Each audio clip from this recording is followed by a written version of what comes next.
Hey everyone, welcome to the RDG Sports Channel with your boy RDG. We are in the building. Thank you for tuning in. Please hit that like, share, and subscribe button if you like this video. Please hit that bell, that notification button if you want to be up on the new videos that I drop. Lately, I haven't been dropping videos, and I like to apologize to everyone, but life be life sometimes, and I do have other things, other obligations outside of me making YouTube videos. I do this for a hobby, not for a career.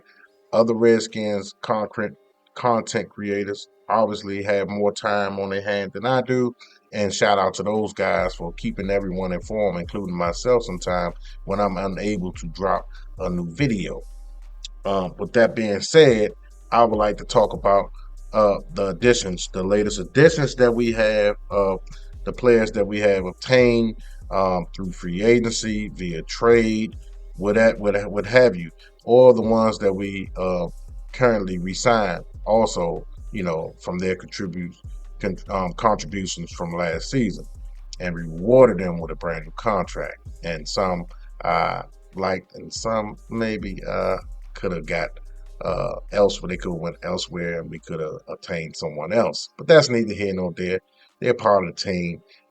Obviously, we went to the NFC Championship game last year with those same players, so I shouldn't be too worried. Anyway, let's start off with my man Will Harris. It's no in particular order. I'm just going down the list. Will Harris is a player from the Saints. Um, Guy looking to play pass coverage, which we didn't have. Jeremy Chin, he didn't play that well of pass coverage last year. So this guy, Will Harris, is a better guy suited for that, and I'm happy about that. Don't know. Time will tell how he plays against the run. He seems to be a solid open field tackle, so I can live with that. You know what I'm saying? Look like he's a short-handed tackler, but he's more stronger than in the past coverage earlier than Jeremy Chin was. Shout out to Jeremy Chin for putting it all on line for us last year. Was a great communicator in the back end and the secondary. Um, he played his butt off last year for us, and salute to him, and congratulations to him on his new contract with his other team, with his new team. Um, Javon Kinlaw, Northeast Zone, representing. I'm from Northeast too, so I like that. You know what I'm saying? Javon Kinlaw is somebody that we picked up via free agency. Some may say we overpaid for him, 3 years, $45 million. That's neither here nor there. You know what I'm saying? We need a run stuffer. He know that we needed a run stuffer. It's no secret. We was terrible against the run. Some may say, why not keep Jonathan Allen? I was in the in the group of saying, no, let's get rid of John Allen. John Allen wasn't contributing like he was years ago before he got his contract. That contract year was amazing. His rookie season, I think his second season after that, and his contract year was his best seasons. I know he tore his pec. You know what I'm saying?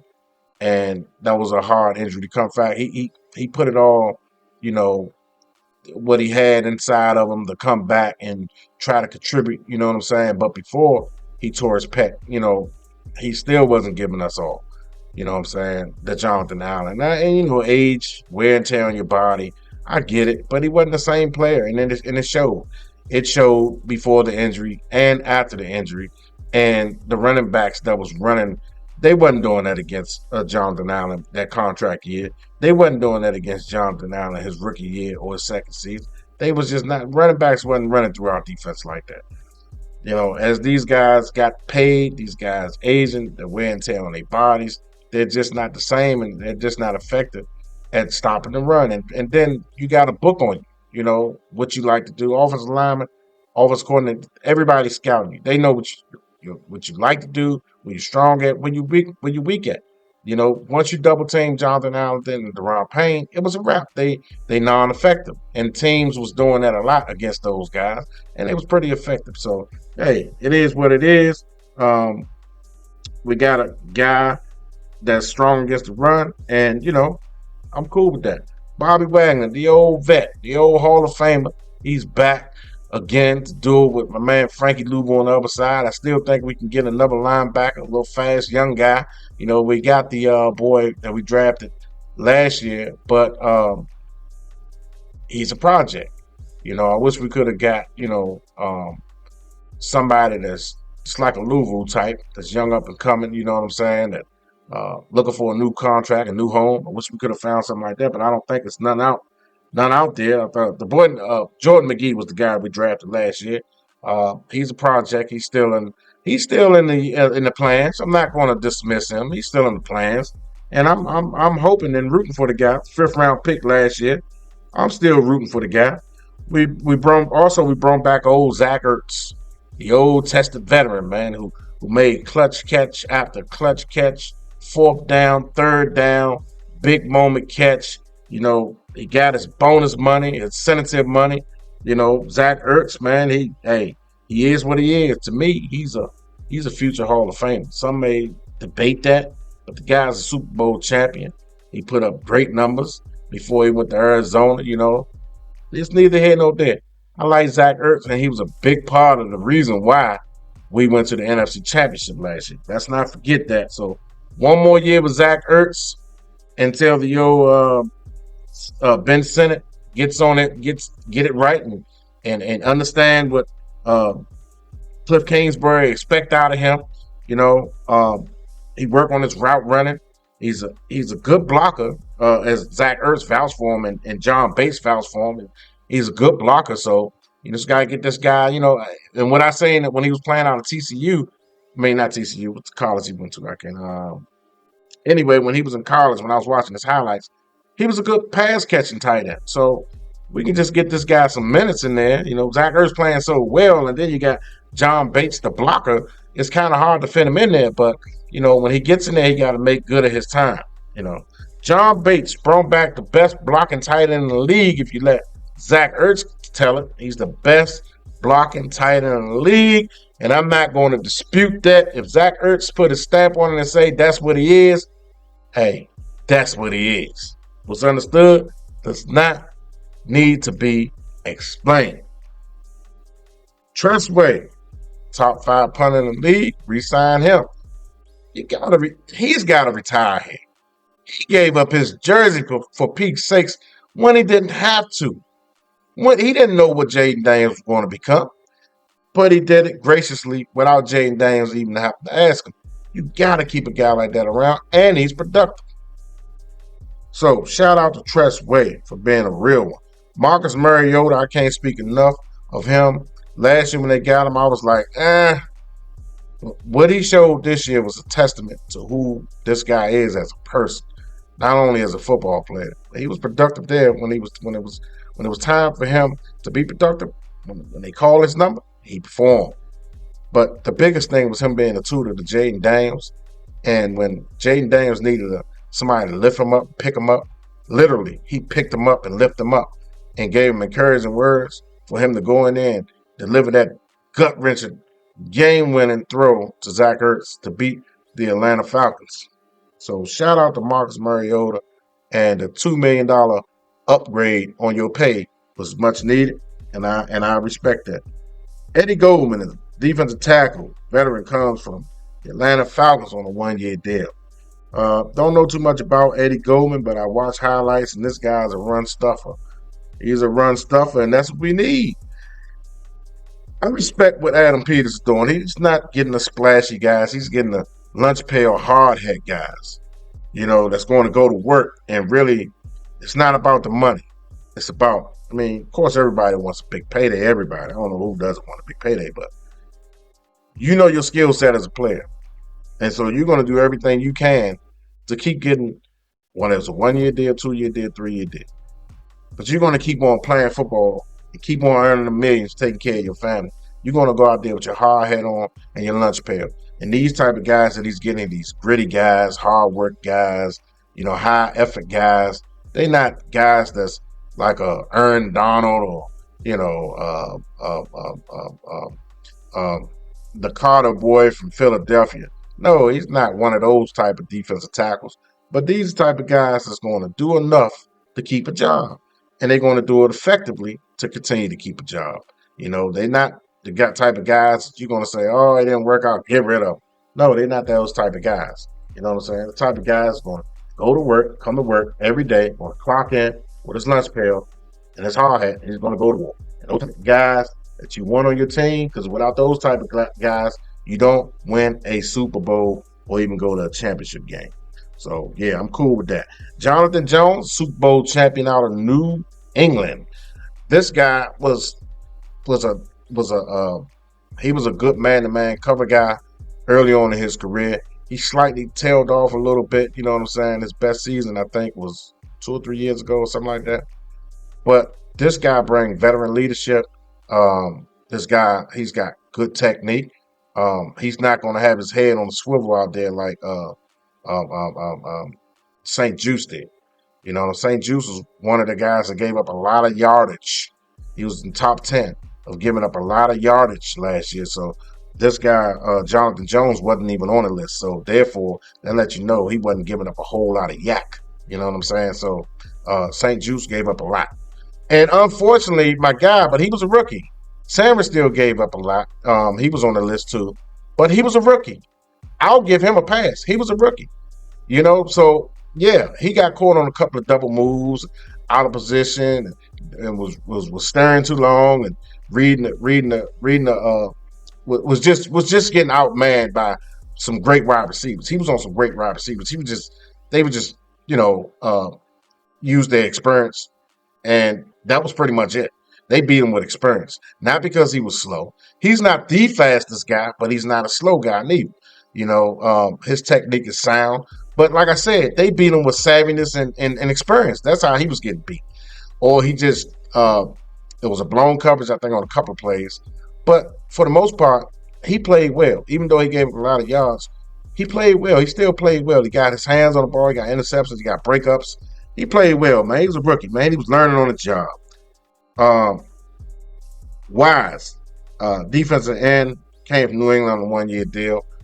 Again, a run stopper. You know what I mean? We was almost last in the league in stopping the ball, stopping the run. So the guys he's getting in, these guys are they're not starters, but they're guys that, like I said, they're going to bring their lunch pail and their hard hat. They're going to give you effort, and they're good at what they do as far as stopping the run. These guys are going to stop the run. He played the edge well. You know what I mean? He's not a big sack guy, but he plays the edge well. They brought back KJ Osborne. We love New England players, but yeah, they brought him back for depth purposes. Michael Dieter re-signed him again. Back up Tyler Biotis. Noah Brown, welcome back, Hail Mary Brown. Hey, when a guy catches a Hail Mary, and I think that was the thing that propelled us, that catapulted us through the rest of the season and got us into the playoffs. Off of that one game, it took us to another level. Jaden Daniels still was nursing his ribs. But Noah Brown, even against the Giants, time in and time out, this guy was catching clutch catch. He was catching clutch passes. So you gotta bring a guy back like that. This guy's clutch. When you got a guy that's clutch, you got to keep him on the roster. Shout out to Noah Brown, man. Sheldon Day, defensive tackle. Trent Scott, offensive tackle. Brought him back. Noah Ibinagi. That's my man. But Noah, man, Noah played the slot well. Don't put him out there on the outside. But no, when it comes to that slot, yeah, put him in the slot. Keep Noah in the slot. Great backup cornerback, man. If you're gonna go full, they go full wide. I feel confident knowing that we got Noah right there, man. You know what I'm saying? I feel confident in Noah.